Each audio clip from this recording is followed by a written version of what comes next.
So I was talking to a few people the other day about how many kids today really don't know their way around. They need GPS to get them where they need to go.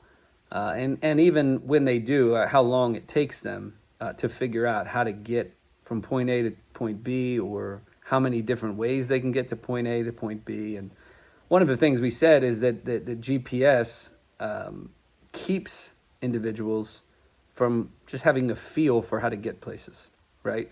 One of the best ways to know how to get around your neighborhood, or even if you just drove a 30-minute radius around your home, for younger drivers, is just to get lost, to go drive around, and figure out your way back, and learn some new roads.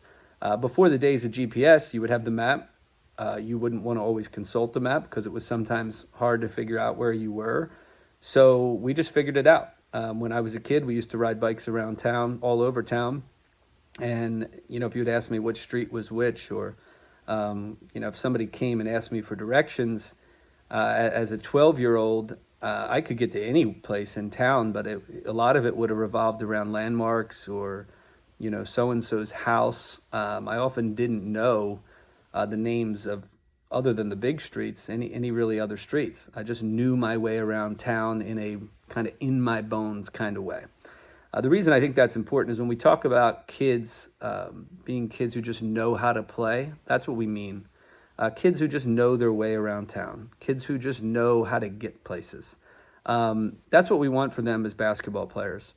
And really, the way you do that is to give them opportunities to get lost, in a sense. Of course, they need feedback. Of course, they need, sometimes I think wise games and breakdowns so that they can see different options and learn different options.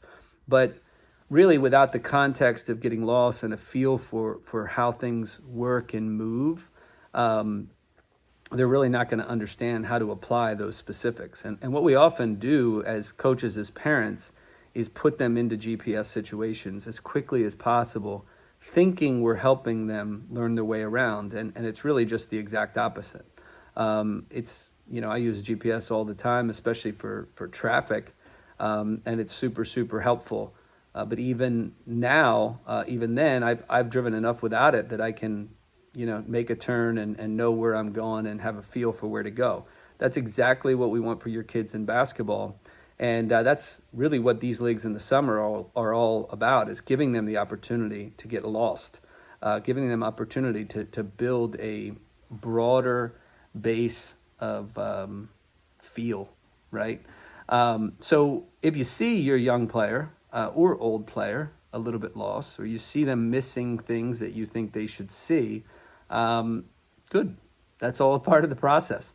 If if you have film and you're taking some film on your iPad and you want to show them some things, if that's what they're open to, do that. It's good feedback.